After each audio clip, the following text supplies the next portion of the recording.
Muy buenos días a todas y a todos. Muchas gracias por acompañarnos. Good morning, everybody. Thank you for being here with us during this last morning, our third day of these Camusian gatherings, the Trobades Camus, where along these 3 days we have tried to build this us, where Camus said, I rebel, thus I am. Sin reservas. Y esta mañana por eso se compone de 4 tiempos. This morning we have 2 roundtables devoted to a live art, 4 different ways to say that fraternity, it's something that we achieve with our bodies, words, voices, and by being present. This is why we shall begin with a conversation that has been going on between Sandi and Alessandro and the Daar collective, working between architecture, politics, and activism. And they pose a radical, important question. How do you inhabit a space when such a space has been denied to you? How do you build community when the material conditions make it impossible? Without a doubt, they will bring for us an exploration of the Camusian revolt in its community standpoint. Thank you very much, Sandi and Alessandro. You have the floor. Thank you, Sandra. Thank you. Muchas gracias, Sandra. Gracias a todos y a todas que habéis facilitado este encuentro. Para nosotros, durante estos 2 días nos hemos sentido muy a gusto y entusiasmados para conversar, porque normalmente se nos invita a dar una presentación juntos y pensamos que este reto, pues ¿por qué no, no? Hablar con vosotros, no tanto de nuestros proyectos, porque si os interesa conocer mucho más acerca de nuestros proyectos, podéis consultar nuestra página web, donde tenemos un importante archivo. Y vamos a enseñaros algunas imágenes, porque lo que queremos hoy es debatir. Y me planteaba que me gustaría empezar con la presentación de quiénes somos y cómo empezamos a trabajar con... So, I am Sandi Hilal. I was born and raised in Palestine, Bet Sahur.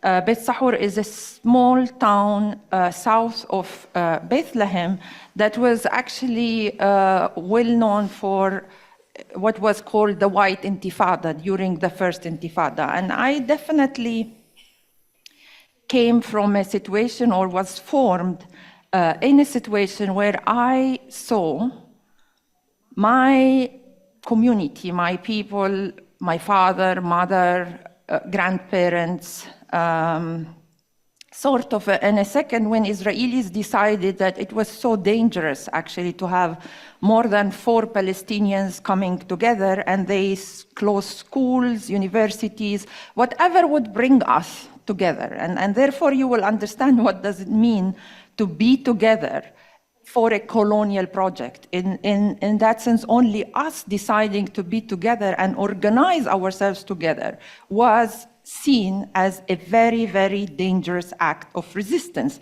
And indeed, you know what I think I myself witnessed and be part of, is that they were so worried about schools being closed that everybody in the neighborhood came and says, how many teachers do we have in the neighborhood? How many students do we have? How many empty living rooms and garages we have? And I saw a community in only 2 days setting up a school.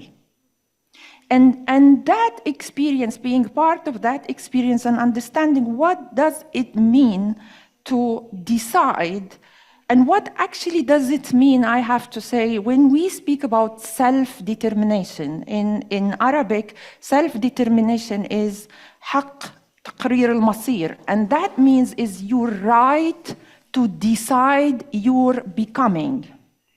And in that sense, for me, the most simple act of people from Beit Sahur bringing 18 cows to the city and deciding to produce our own milk, and Israelis decided to put us under curfew of 40 days because we decided to produce our own milk.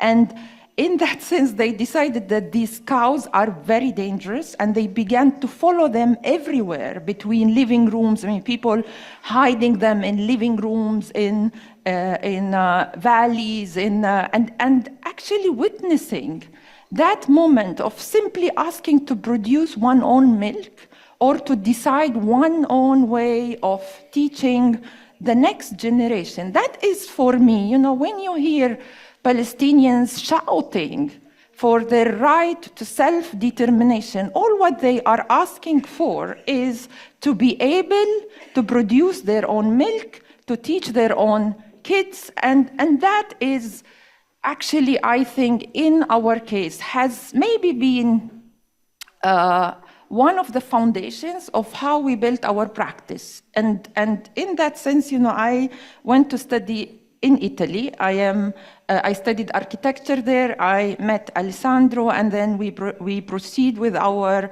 PhDs, and then decided to return back to Palestine when I was pregnant with our first daughter. I mean, we are both partners in life and in work, and we wanted to raise our daughters actually in an extended family. And so we decided to return back home. And again, like the school in the first Intifada, we thought, what do we have? We were two young PhDs, recently finished, and we didn't know from where to begin. And Europe felt so hard to begin from, because in that sense, all what we had in front of us is to be working either in a studio of architecture, or to the maximum being assistant teachers for so long, for 20, 30 years, until eventually we will become teachers at universities. And we decided, why not to go to Palestine? And actually we ourselves went there, and Palestinians normally built houses for their kids on top of their buildings. And my parents, because they thought that we will be living definitely in Europe, they only built one room and one living room for us on the roof of the house. So we had a huge terrace in front of our house.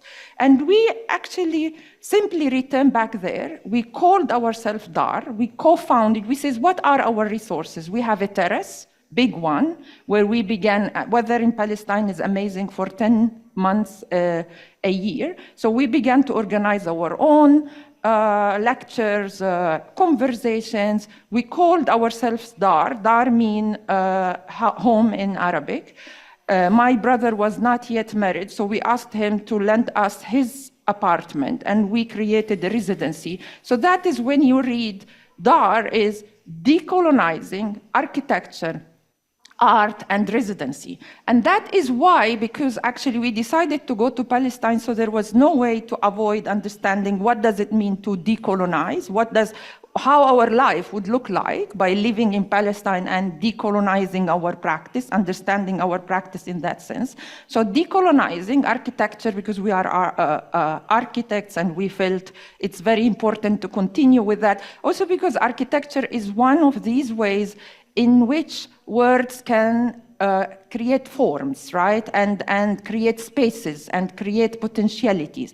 Art, because architecture was so conservative discipline, and in somehow we had to work only with powers most of the time if we want to be architects. And the art was our way to be rebellion within architectural sort of sphere. So bringing art and architecture has been absolutely very important for us. And then residency, because hospitality has been always at the center of our practice. So what does it mean indeed for us to be able always to create communities around us? And we always thought that spaces are essential in order to understand how do we create communities. It's not enough. If we are in a space that the community have hard time to grow, it will not grow easily. So we decided we would like to host people and bring them in Daar in our practice. So this is a little bit who we are.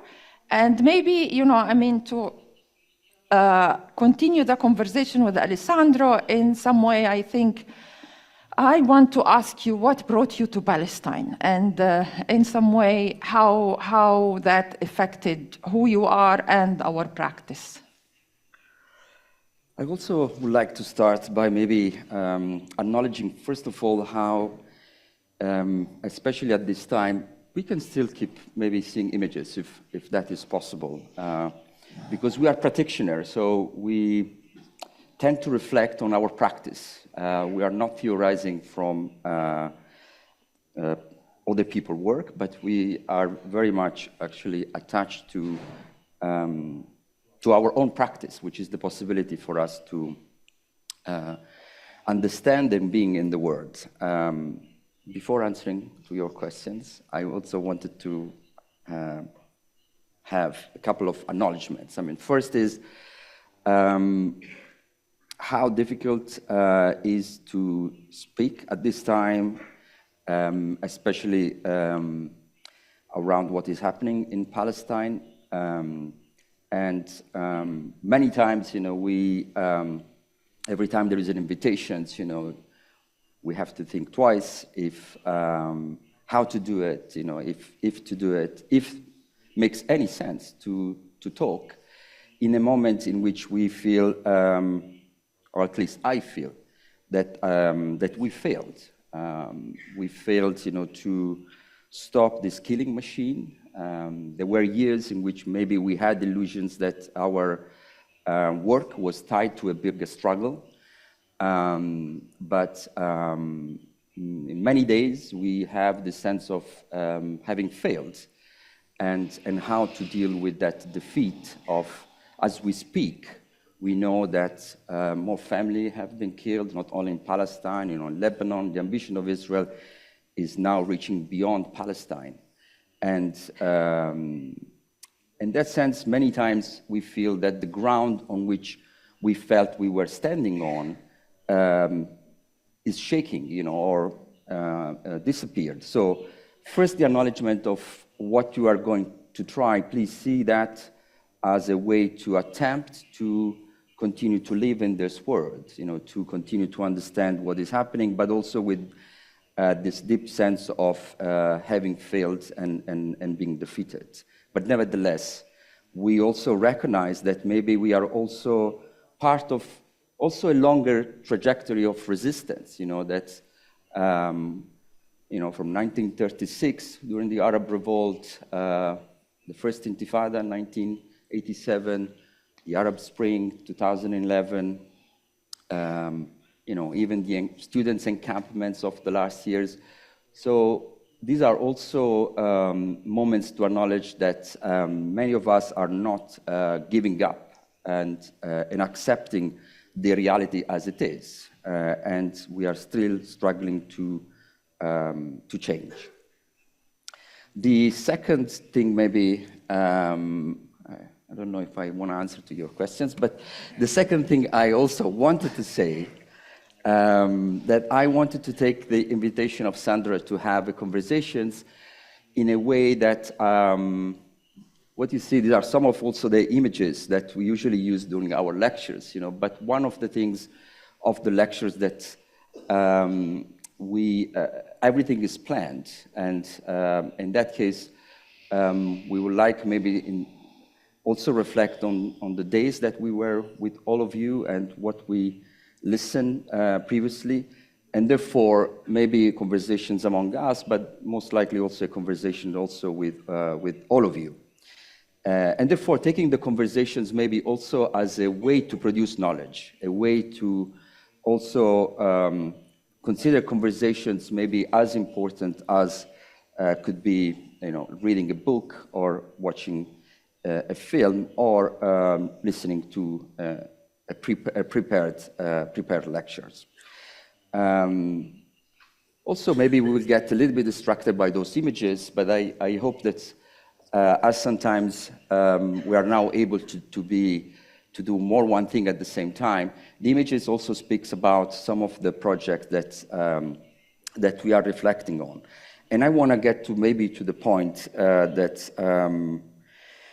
of our conversations that seems to me relevant in relation to the idea of these gatherings, which is also trying to reflect on a theme and trying to reflect, as it has been for these invitations, on specific concepts. And that's also something that is very close to the ways in which we work, which means that for us, every interventions, every architectural or artistic project is also a way to redefine the concepts as we know them. Because the acknowledgement, the second acknowledgement I want to make is that we are using colonial languages, right? Being English, the ones that we use, which is not our native language. My native language is Italian, but that is also a colonial language. Spanish is also a colonial language. And every colonial language, of course, comes with the package, we like it or not. So we use those concepts, and I think we have to, first of all, recognize that, that this language is very far, or I would say it's inherent certain form of violence that somehow we have to acknowledge. Yesterday, for example, was briefly touched about,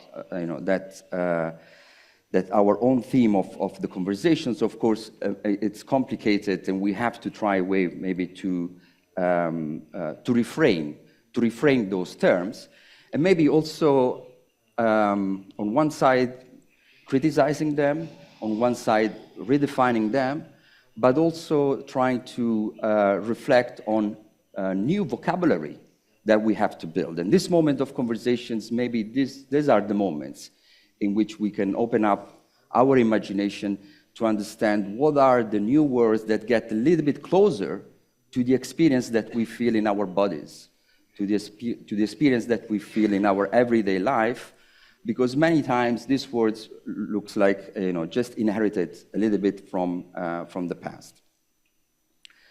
So come to the questions of what brought me in Palestine. I have maybe a very banal questions or answer, and I remember that.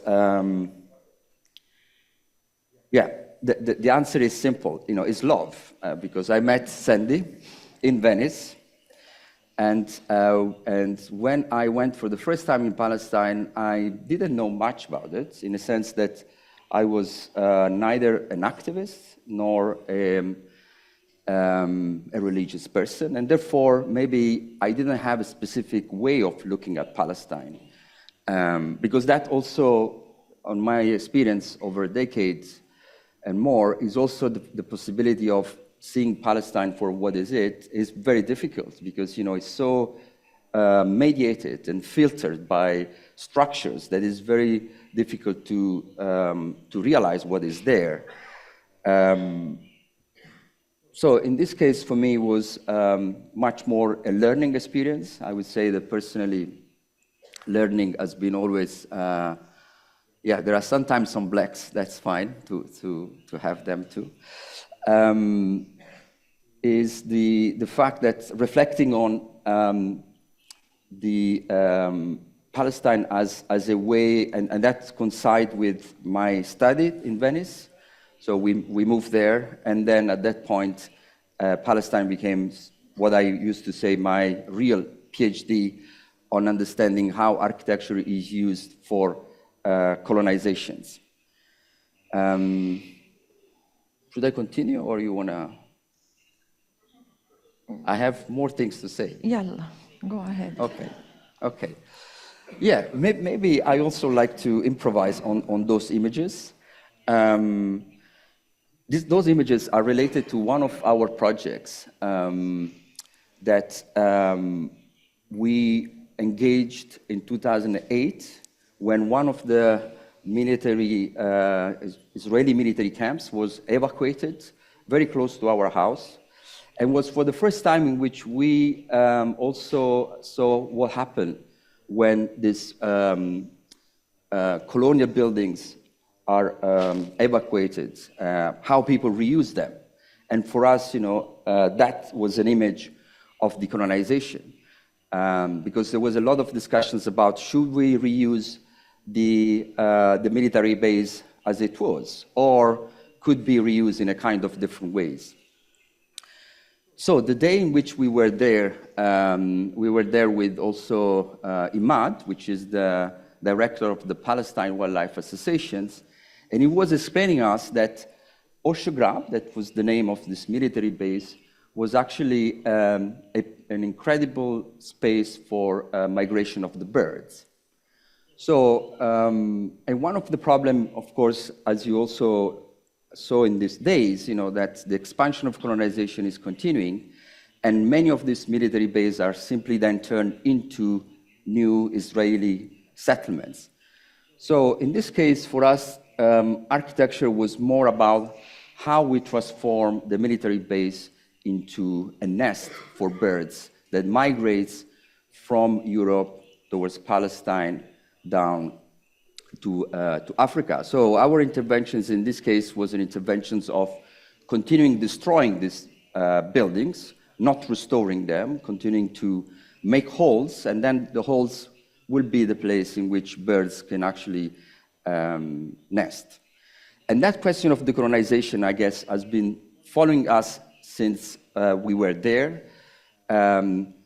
What does it mean to decolonize in Palestine could be simply maybe stated as getting rid of the Israeli occupations, colonization, and apartheid.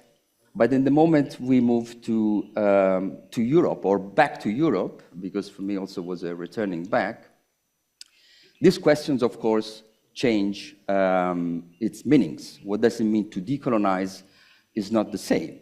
Because, from Europe, of course, you can be in solidarity with Palestine, but also there is a specific work that needs to be done when you are here with the institutions, with the colonial institutions that we Europeans inherited, such as universities, museums, exhibition spaces, the White Cube, all of those things. They are essentially modernist colonial expressions of how, let's say, in architecture, how the space should be understood. And that is why also in this maybe constant movement that we continue to try to do between Palestine and Europe and other places in the Arab world specifically, is a way maybe for us to continue to find a different ground in which we can continue to operate. Because, as I said, not all the time, that is possible. I know at this moment, it became impossible for me to continue to live in Palestine. Despite we are married, we have kids. Every time that I would cross the border, I have, hours of interrogation that can last 8 days, and all the time, it's unsure if I would be allowed by the Israeli authorities to enter and come back to my house. So that is the conditions I lived for 10 years. A conditions that also was very important for me to realize the privilege that many Europeans have, and often they don't realize that you can just take a flight and go almost in every part of the world, and that is colonial heritage. That freedom of movement is based on a privilege because Europe colonized the entire world, and of course it's not true the other way around. And that is the kind of structure we live in, and that is a structure that we cannot normalize. And that is another lessons I've learned from refugee camps, but maybe that is another chapter. Yes. No, I will departure from refugee camps in that sense, because, we return back to Palestine, and obviously, as architects that are interested in decolonization, the first thing you think where colonization really stands are Israeli colonies in the West Bank, right? So we, like Oshograb, the ones that Alessandro showed, we also take different examples of settlements, and we thought how, as architects, we will turn that against itself. What does it mean, indeed, to take an Israeli settlement that is on the top of a hill, and instead of being there in order to separate Palestinians, in order to separate territories, how if that would become the public space that would actually bring all of us together? And in there, indeed, beginning to work there, we began to be so suspicious on how we studied public spaces in faculties of architecture in Europe, because you arrive there, and as an architect, your aspiration is to design a public space, because that is the good, that is the right way, ethical way to do it. If I am designing a public, then I'm good enough. If I'm designing the house of my grandmother, maybe, I am a little bit compromised as an architect. So it's aspiration of all of us. Indeed, in faculties of architecture, normally they ask you to design a square, to design a museum. These are the things where we are very proud of as architects. But arriving to Palestine and beginning indeed to work on Israeli settlements, the first thing you realize that, Palestinians had so different ways of being in collective beyond the public, and in that sense, beyond the institutional public, the state, right? So we have forms of masha', and the masha' is a way in which we operate in collectivity, like Palestinian farmers would come together and would plant faraway lands from the villages by collectively working around it. And you have that land for that year, and it's constantly changing, so you don't get addicted to that particular land. They change it constantly as a way of working collectively together. And the moment that you are not anymore active in the masha' is not anymore yours. It returns back to the public. So what Israel did, and that is where we have to be very aware of what does public means. Israel arrives to any kind of, there is masha', waqf, and many other collective forms. They came, and as very good urban planners, they design all these forms of collectivity. They call it public, and in the name of public, Palestinians has been expropriated of all way of collectively being together. So it's not that if we design a public, then we are absolutely sort of good people. We have to ask, what is the public we are designing exactly? Who are in use with that public? And actually only think about it this way. The public in Europe especially doesn't need someone, it doesn't need people. It works alone. The masha' would never work without people activating it. So what does it mean, indeed, having public that works without necessarily people in it? Actually, in the contrary, sometimes if people are opposing who is hosting that public, means we want to do protests that we do not like that public, we are completely shut down. It's the public, and there is that rhetoric, that heavy rhetoric, I guess, in Europe of the public is for everyone, the public is where diversity meets, the public is where diversity would encounter each other. And maybe in there, I would really like to bring one very important example for me that stayed with me for 8 years. So, when we returned back, I began to work in UNRWA, and I worked there for 8 years, and I was a technocrat. So in that sense, heading a department in the UN, which is UNRWA is the UN that provides services for Palestinian refugees. And in that sense, having worked so my morning until 2:30 will be as a technocrat in UNRWA. I also became to be part of the senior management, which means also ability of sort of deciding and taking a decision on refugee camps. And my afternoons were all around Daar and what does it mean to decolonize. So that sort of form of being in two places simultaneously helps me understand my being inside UNRWA in a completely different manner. And one of the things, of course, I also came out from maybe studying in Europe, in Italy particularly, is like, why don't we have squares like the Italian squares? It's like we are very active in the streets, but we do not have squares, right? And at a certain point, I would arrive in this camp south of the West Bank. And I decide why don't, and especially because few women encourage me there. You know, we were there asking people, what would you like?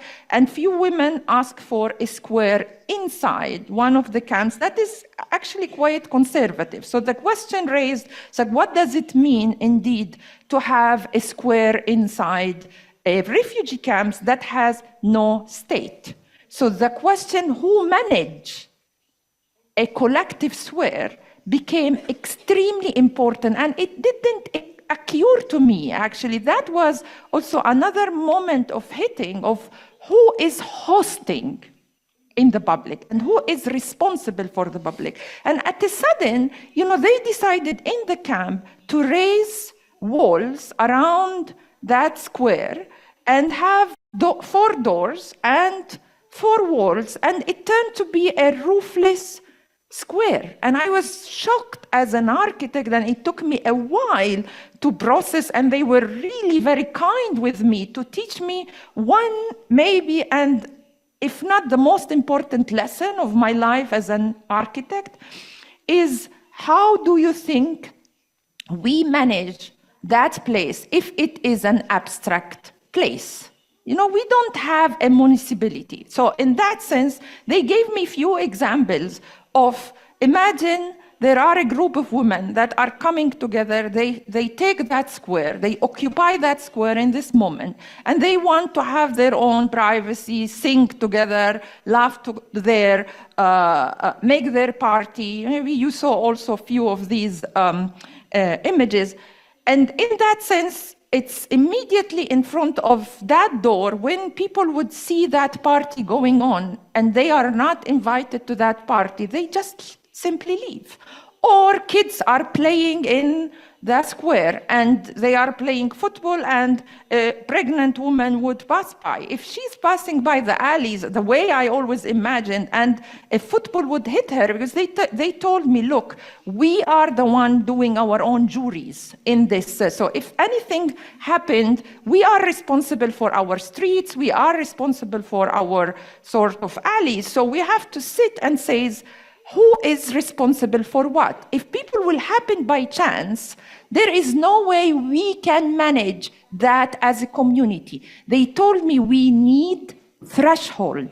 Threshold is extremely important in order for a community to actually self-organize. If you are a state, you don't need a threshold because you are God managing these people, so you don't need that threshold. But if you are people managing a space together, you need thresholds in order to understand who is the host and who is the guest in that sense. There is not only one monotheistic big host. If we are a community and we deal with each other, hosts is changing all the time, and hosts needs to take responsibility of that, taking care of that place.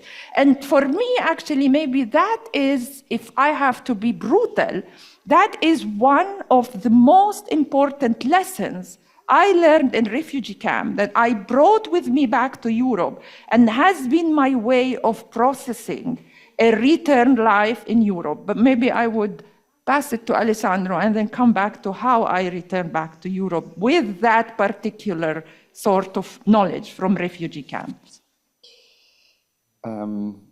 Here I just like maybe to use my head as a sort of teacher. And since I was proposing just to reflect on the words that we use, so I would like to come back to some of the words that also Sandi used and to see if they resonate, with you or not.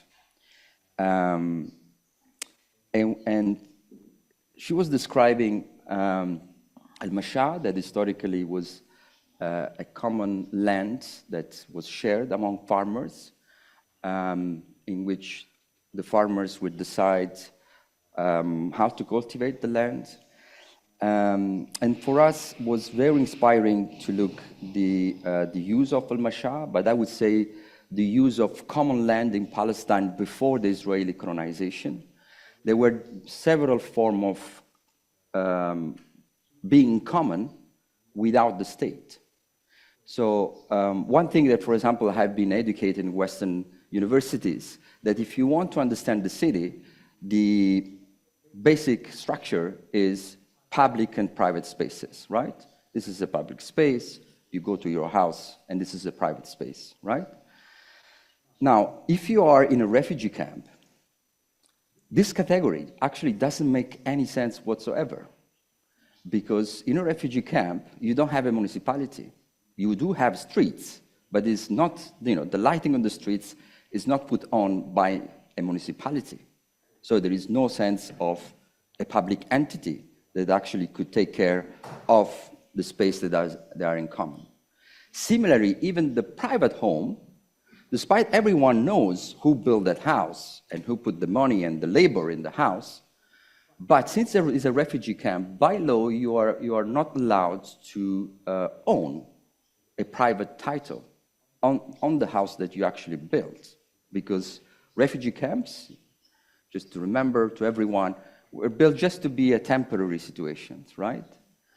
Therefore, when you are in a refugee camp, suddenly, all the knowledge that the Western, in my case, the Western study that I had as urban planner, it didn't make any sense. It actually prevented me to understand, how life is organized, where suddenly the notion of the public and the private space doesn't help you to understand how that is done. And one of the concepts that, in a way, was for us important to use was the concept of al-masha, was the concept that you are able to understand how the common is produced when people decide together to produce something into common. And it is very different from the public. Now, we are so much used to understand, this dichotomy, and that is modernity, unfortunately, that it's very difficult to understand that between the private and the public space, there are so many other forms in which people can live that are not necessarily trapped into the private and the public. That also shows, how modernity brought this kind of homogenization of life, dividing completely these two realms, separated, even though our life is constantly in need of transgression of that sort of separations. Now, in Palestine, since there is no state, there is a colonial power, and there are refugee camps, in a way, you are able to see what does it mean to organize life and how life is produced when people decide, for example, to organize their life in a refugee camp. So one of the, let's say, being conversation with you would also mean think about how every day you are transgressing this private and public spaces and being able maybe to produce something that somehow is not under the jurisdiction of the public and not under the jurisdiction of the private. And that is one of the tasks that's been now since a couple of decades for us to reopen, the possibility to imagine communality that is not supervised by neither the public and nor the private. So that is definitely one term that we would like to propose. The second, we briefly mentioned the refugee camp, and that may be similar to Fraternidad, that needs maybe to be redefined. Because if I say refugee camps, most of you think about refugee camp as something that people put up as a tent, as a shelters, But if you visit Palestinian refugee camps that were built in 1948, they don't look anymore simply as made of tents. And of course, they also call for a different redefinition of what is a refugee camp, when you still have a colonial power that is constantly, of course, producing a history of displacement. And another concept that becomes very important for us to understand, this specific dimensions of refugee camps is the idea of permanent temporariness.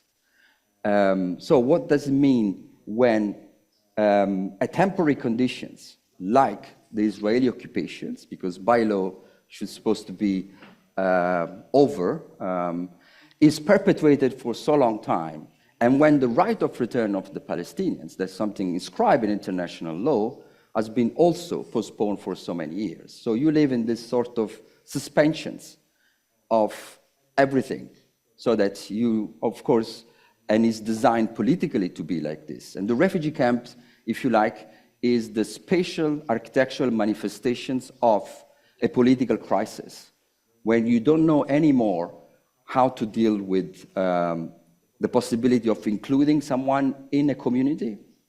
The solutions, the political, legal, and spatial solution is suspensions, is to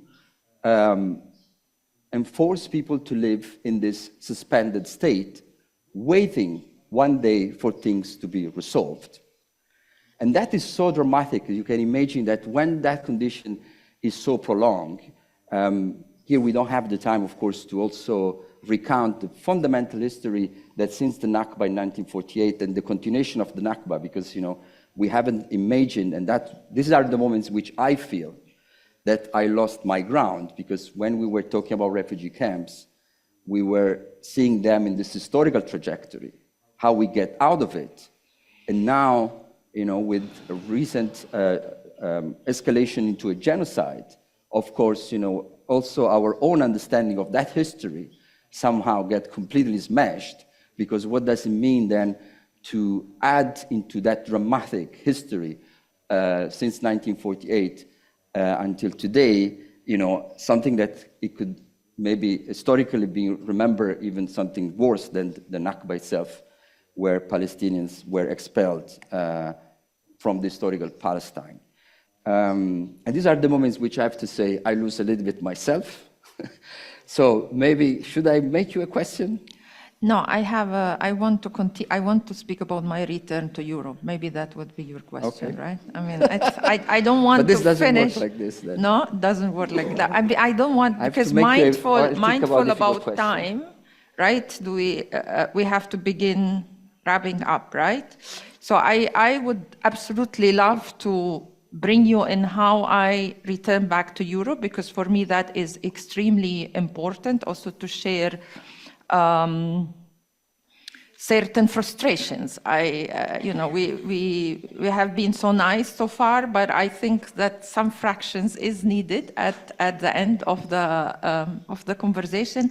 And indeed, I don't know. I mean, I personally had different parts of my life trajectory. So first, I was in Palestine until I was 17 years old, and I also had both the experience of being under colonialism, but also of fighting colonialism, of resisting colonialism, of a non-violent first intifada where we gather, we organize ourselves, etc., etc. And then I went to study in Europe, in Italy particularly, and I was really faced of a generation that has so little to do with what I thought we should be fighting for. I realized that my peers in Italy were smashing the family as a very conservative, oppressive structure, smashing the state, smashing so many things. And it was all about destruction, right? And I was coming from a place that actually it feels so strange to talk about it in this historical moment. But during the first Intifada, we were hopeful that, a possible world for us there was that possibility, right? So in some way, I left Palestine in that sense, went to Italy, studied modern architecture, and I would be sad if we do not speak about how modernity and colonialism are hand to hand in order, when they came to colonial destinations, when they came to Palestine, they didn't tell us we are coming to steal your land. They come to us with this promise of modern civilization, right? We are coming to civilize you. We are coming to modernize you. And actually, I have to say, I myself also a little bit collapsed into, I'm going to study modern architecture, so I return back to modernize Palestine, right? So, and in that sense, I will come back to be enabling an idea of knowledge colonization in Palestine, right? So it's very important. And I will come very closely to why I think it's very important to question certain aspects dark side of modernity, because there is a dark side of modernity that is not progress towards gender equality, towards progress for rights, etc., etc. There is a very, very dark part of modernity that was the main assistant. I always say that it was the good wife of the bad colonizer, right? That comes with the promise of civilization, of modernization. I mean, to make a very long story short, when I arrived to Italy, I accepted myself as a student migrant, right? And I accepted to begin from a tabula rasa. So all the knowledge that I was carrying valued nothing. I had to make a race to run and learn all the knowledge that comes from the West, because that is the knowledge. That is the knowledge that would civilize you. That is the knowledge that will bring you in. And I have to say, I arrived to a point where, you know, when you eat a lot of something, you develop an allergy, right? And I'm very, very, very allergic to the word inclusion. When somebody says we would like to include you, I mean, my face becomes so red, and I'm unable to keep my temper down. Just, you know, including me. Why? Who gave you that pretentious idea that you need to include? I mean, what does including someone? Why do you think you can be the main host forever? And here maybe I want to very quickly jump into returning back. When I had to return back to Europe, I knew that I did not want to be included, because I am allergic, you know. So when you are allergic to something and you return back to a place, and, you know, I am a great joker in the cards. You know, wherever you put me, I works. You know, I mean, black hair, Palestinian woman, I speak okay. So I worked, I'm a joker. You can put me wherever you want and you go well.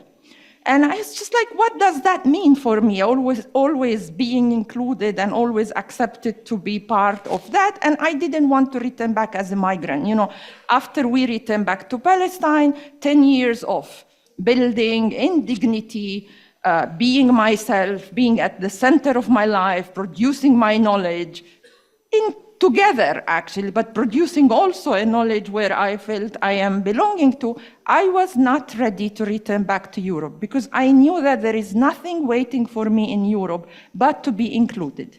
So at the beginning, I really opposed very strongly, and my father was just like, you know, why aren't you happy to go to the most welfare state of the world? You know, Sweden is considered one of the happiest places on earth. And, you know, I didn't have words. I didn't understand why I was not happy to return back to Sweden, or to return back to Europe, I have to say. I didn't know what Sweden is.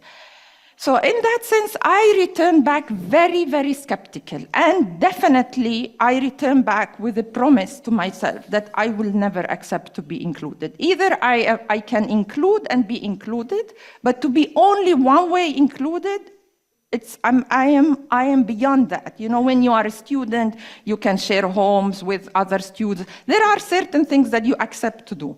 I was beyond being included in Europe. So I arrived and says, okay, what is my task? What I can do? What is a possibility for me? And a lot of time I return back to Arabic for me, it's a very important sometimes way of refuging.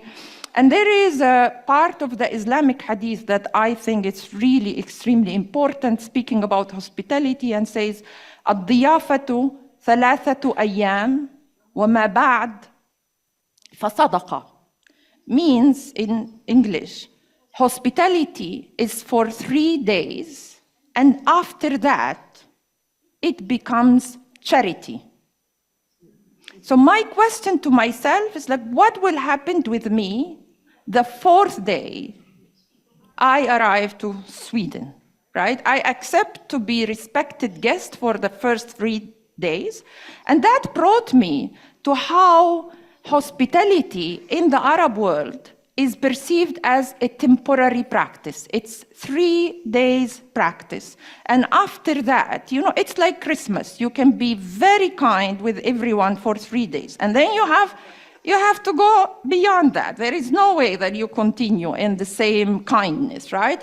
It's the same with hospitality. What I found problematic, and especially within a Western philosophy, bringing people like Derrida and others, they actually, by proposing the unconditional hospitality, they accepted, or they unconsciously, with a colonial mind, moved hospitality from being a temporary 3 days practice into unconditional hospitality. But the host will remain the host, knowing that, being colonial host, you cannot really be host forever. So let's make it unconditional.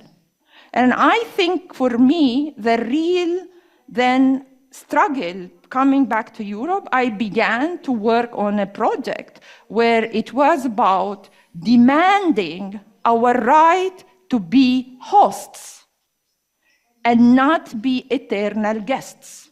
Because when they ask you to behave, if they are coming to our societies, they have to behave and become one of us. I tell you, this project of the EU is a very, very disturbing project, because that means that what is proposed is only assimilation. And I would be one of these people in Italy that would win a prize of integration, right? But I never became Italian. So I would be one of these examples that ticks all the points, married an Italian man, still in love after 25 years of marriage, have 2 amazing daughters. I miss Italy much more than how Alessandro miss Italy. I like the place where he comes from much more than how much he likes him, but I have never become Italian. So that promise of, if you behave, you become one of us, is a promise that the EU did not actually respect me in that. And I decided I will never come back with the same contract. If I am here, I pretend my right to host 3 days after I arrive. That means actually creating spaces for migrants to host. And guess what? And I will finish with that. We created a space in the north of Sweden that considers itself one of the most democratic societies in Europe. After 3 years, refugees began to host so strongly, so they began to invite politicians, they began to ask the mayor, we come to your office, of course we come to your office and we are very happy to be your guests, but you have to come also to us, and we would like to have you as guest in your own sort of place, right? And that became a very active place in the north of Sweden, because, many migrants then, when they arrive, they began also to speak the language of our right to be host. We don't want only to be guests. 3 years after, this project has been commissioned by a state public art agency, which is a state agency. The migration office decided to close it without giving any explanation. And I asked, as an artist, at least to have one only time of discussion with the people that decided to close the place, because I was very curious on why I needed to build my story, right, of why that has been closed. They closed it. It was closed by a state agency. And guess what? Moderna Mosette decided to acquire it and preserve it. So that project has been commissioned by a state, closed by a state without even saying why they are closing it, and preserved by a state. And that shows actually the complexity of willing from one side to see people acting, to see migrants like us, people that comes from a diverse sort of grounds coming in, yet not act to the point to become strong enough to question certain things, right? To be really part of building that society. And for me, what really happened, and I will end by that, refugees and migrants that found themselves in the extreme north of Europe were able to act upon their right to be host. Yet, Swedish democratic migration officers were unable to see themselves as guests and were unable to give with this idea of them being the saviors of the world, which is a very, very colonial heritage that needs to be taken into consideration. So if you will find yourself only hosting, please question your colonial heritage. If you are unable to accept the guests after the third day of arriving to Spain, if they would like to build their vocabulary, discuss their vocabulary, create thresholds where you will be hosted and being hosted by. That is for me where the colonial heritage of Europe needs to be questioned. And thank you very much.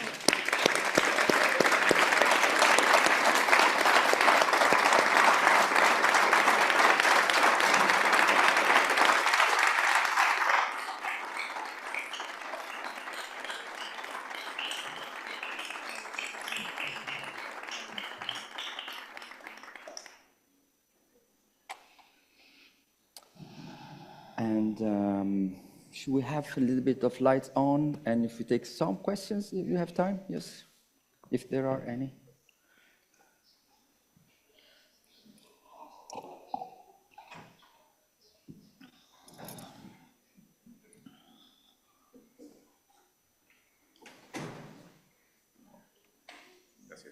Thank you, Sandi and Alessandro. I will use this colonial language. And apologies, because as you mentioned, Spanish is also a colonial language, and maybe even more for Menorcans. So I just wanted to ask, in this idea of being you raise such a wide array of terminology that I think is super important when analyzing Palestine and how to think of this sort of like post-genocide, if we see an end to it, hopefully soon. But how to reimagine that space, reimagine, let's say, a Gaza or a West Bank after genocide. You have given us a series of examples of how the public space is considered or has been conceived by the communities in Palestine, this idea of al-Masha', but also how would you, I don't know how to frame this, but the question, how would you reimagine that space with all the trauma that has befallen upon the Palestinians? That is, all the people who have now lost their limbs, all the, let's say, orphans. How does that affect the would-be public space? The fact that the actual social fabric has been torn by the extremely brutal occupation. I don't know if you can have a thought about that.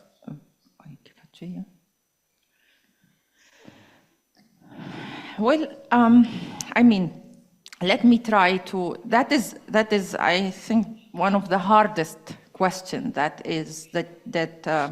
we can ask. And I have to say that I'm not sure we will be able, there is no way to not to carry that heritage of such trauma. The question is definitely how do you deal with that, and also mainly how you will not continue destruction. Because being architects, we understand that reconstruction Gaza, without taking into consideration all the ties between the public and the private in the space, what is already been produced while they are there, because they are not standing. And to reconstruct Gaza from up down is about continuing with architecture to destruct Gaza. And Palestine, actually, I have to say, we are speaking about all Palestine in that sense. So what does it mean if you want, sometimes having purpose in in life after a genocide helps a lot, because I see a lot of people that are able on individual levels to actually, even if they have passed so harsh time on individual level, to still be finding themselves if they would find a purpose, right? And my hope, my wishful thinking in that sense as Palestinian is to understand how we are guiding even the rest of the world to understand what does it mean to build a society that is built in between the private and the public, that is not controlled only by a public governance, and that is not only controlled by capitalism, but in that sense controlled by a way of being together in the world in a different way. And let me give you one very quick example. As an architect, I really refuse. My grandmother worked 20 years in order to buy a tiny piece of land, 500 meters square of land in Beit Sahur, where she built on top. She began to build, and then my uncles, and then my cousins, so that place for me is my belonging to Palestine. And I'm among the luckiest that actually are still living in the place where my grandmother sort of rooted us. And I really refuse hardly to call this private property, as someone in Minorca or in New York would buy 10 apartments that have never visited, right? So what does it mean when we think about private and public? We consider what my grandmother did, how we return back to heritage of Palestine, where many grandparents, parents, and kids are still figuring out how to rebuild that. If we will accept a top-down building in that sense, the way that many are proposing without even being part of whatever is happening, considering the rebels, only rebels to be thrown in the water, I think we will absolutely, which is very high risk that is happening, we will continue destructing Gaza and Palestine. And I'm afraid that if we will not immediately oppose it and resist against it, I am afraid that it will take us to a place of no return.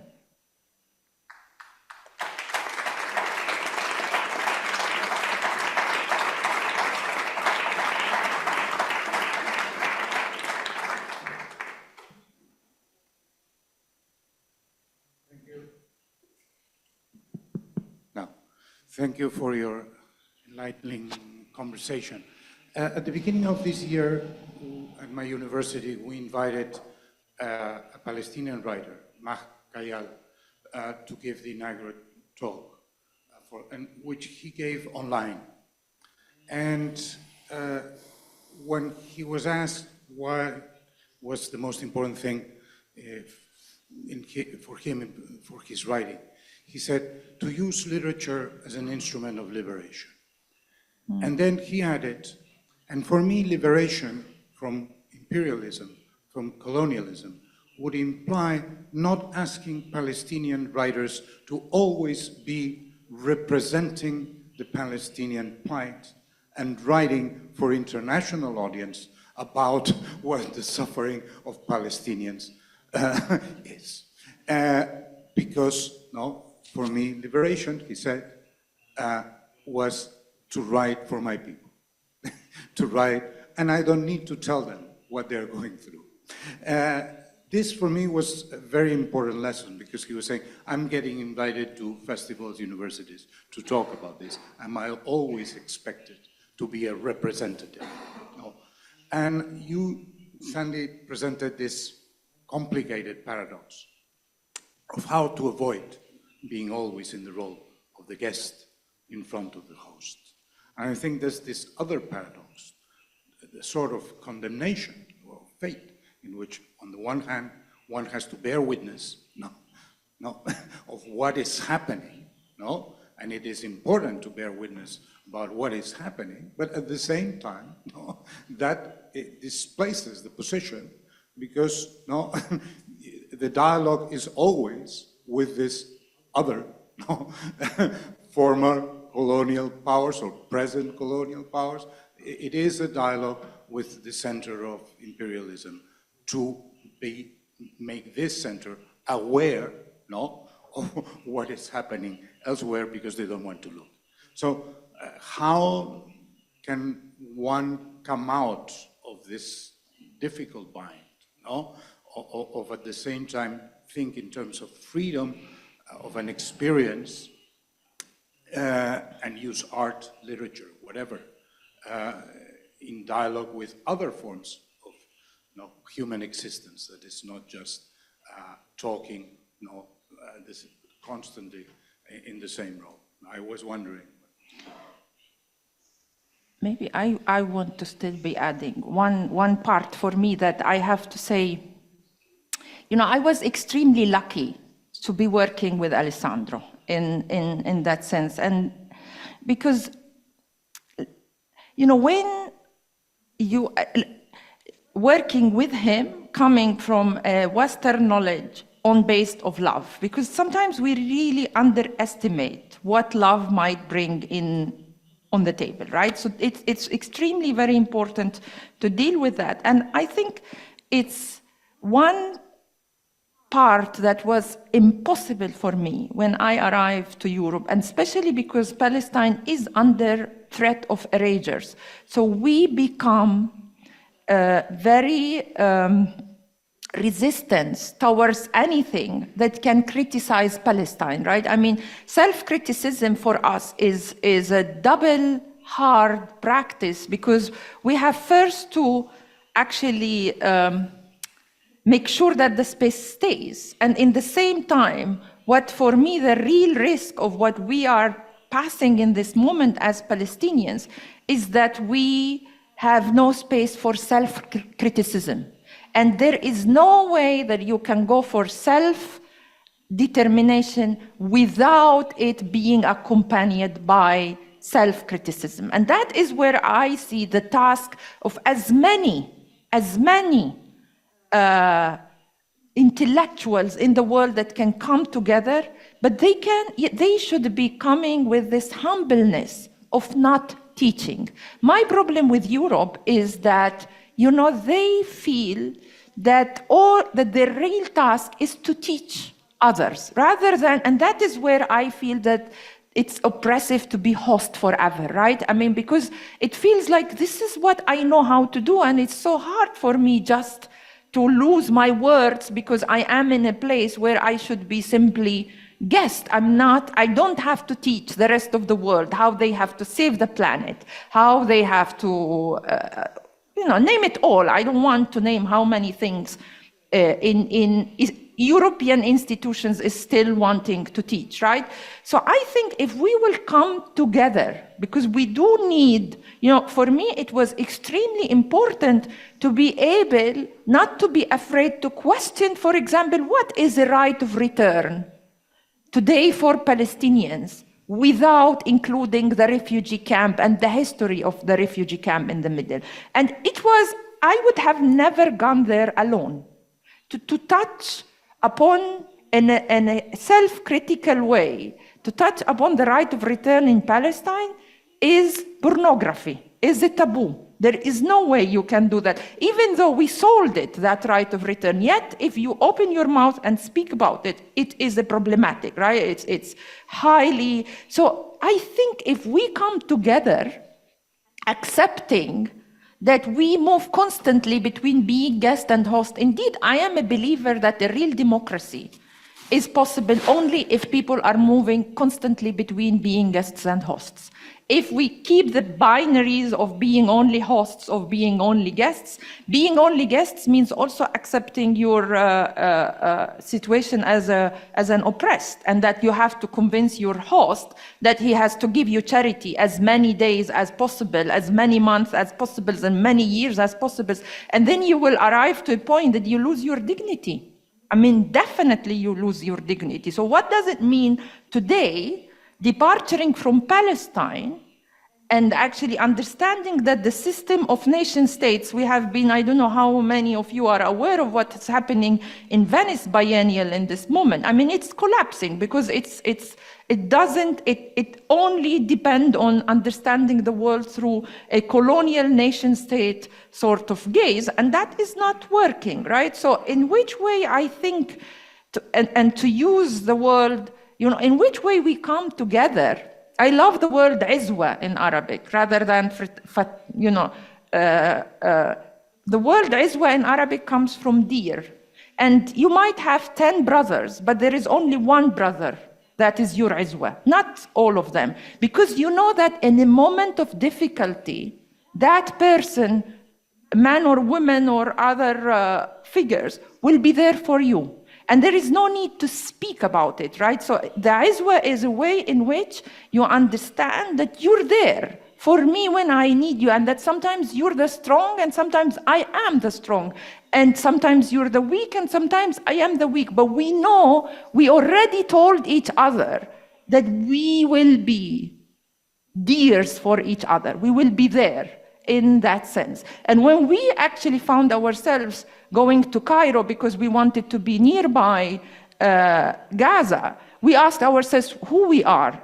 What is it that we are doing? And actually, I really needed to feel the Palestinian izwa going in Cairo, going nearby Gaza. What does it mean actually, instead of I want to help you, sustain you, this and that? I mean, we're strong, guys. We're very, very, very strong. We have built such a history that will be haunting us forever, and you will be finding more and more strong Palestinians sitting on the stage, speaking and talking.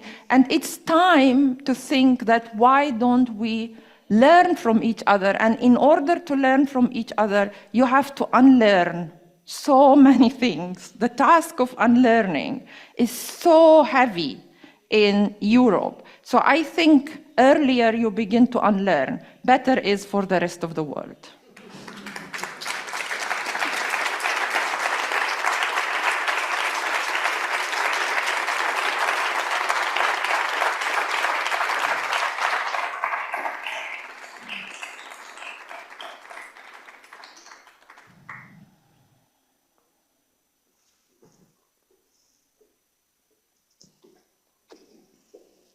Bueno, pues muchísimas gracias a los dos por Right, thank you very much to the two of you empezar a aprender a for desaprender y telling us haber conseguido Thank you very much to the two of you for having encouraged us to start unlearning. Thank you so much from the bottom of our hearts.